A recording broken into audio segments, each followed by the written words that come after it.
അവൾ വെച്ച bookmark. The bookmark she left behind. എറണാകുളത്തെ ഒരു പഴയ ബുക്ക് സ്റ്റോറിൽ ജോലി ചെയ്തിരുന്ന യുവാവായിരുന്നു ആദിൽ. പുസ്തകങ്ങൾക്കിടയിൽ ജീവിക്കാൻ ഇഷ്ടമുള്ള ഒരാളായിരുന്നു അവൻ. ഓരോ പുസ്തകവും തുറക്കുമ്പോൾ പുതിയൊരു ലോകം തുറക്കുന്നു എന്നവൻ വിശ്വസിച്ചു. ഒരു ദിവസം ഒരു പെൺകുട്ടി സ്റ്റോറിൽ കയറി. അവളുടെ പേര് ലയ. അവൾ നേരെ ഷെൽഫിലേക്ക് പോയി ഒരു നോവലെടുത്തു. കുറച്ചു പേജുകൾ വായിച്ചു. പിന്നെ അത് അടച്ചു. ആദിൽ അത് ശ്രദ്ധിച്ചു. അടുത്ത ദിവസം അവൾ വീണ്ടും വന്നു. അതേ പുസ്തകമെടുത്തു. അതേ പേജിൽ നിന്ന് വായിച്ചു. ഇത് ദിവസേന ആവർത്തിച്ചു. ഒരു ദിവസം ആദിൽ ചോദിച്ചു, "നീ ഓരോ ദിവസവും അതേ പുസ്തകമാണ് വായിക്കുന്നത്, പക്ഷെ അത് വീട്ടിലേക്ക് കൊണ്ടുപോകുന്നില്ലല്ലോ?" ലയ ചിരിച്ചു പറഞ്ഞു, "ചില കഥകൾ ഇവിടെ തന്നെയാണ് വായിക്കേണ്ടത്." ആ മറുപടി ആദിലിന്റെ മനസ്സിൽ പതിഞ്ഞു. പതുക്കെ അവർ സംസാരിക്കാൻ തുടങ്ങി. പുസ്തകങ്ങളെക്കുറിച്ച്, ജീവിതത്തെക്കുറിച്ച്, ചെറിയ സന്തോഷങ്ങളെക്കുറിച്ച്.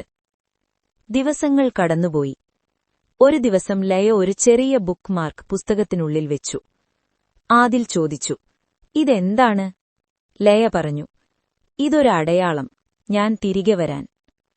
ആ വാക്കുകൾ ആദിലിന്റെ ഹൃദയത്തിൽ നിറഞ്ഞു.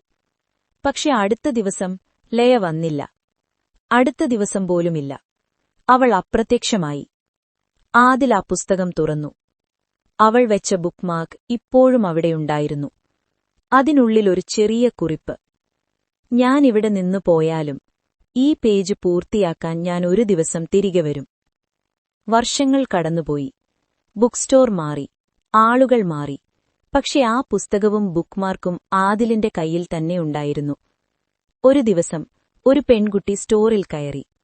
അവൾ നേരെ ആ പുസ്തകമെടുത്തു. അതേ പേജ് തുറന്നു. ആദിൽ അതിശയിച്ചു. അത് ലയയായിരുന്നു. അവൾ ചിരിച്ചു പറഞ്ഞു, "നമ്മൾ ആ കഥ പൂർത്തിയാക്കേണ്ടതുണ്ട്." ആദിൽ ചിരിച്ചു.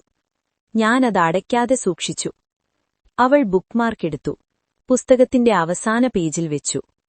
ആ നിമിഷം അവർ മനസ്സിലാക്കി, ചില പ്രണയങ്ങൾ ഒരു ചെറിയ അടയാളത്തിൽ തുടങ്ങും, പക്ഷെ അത് ജീവിതം മുഴുവൻ തുടരുന്ന കഥയായി മാറും.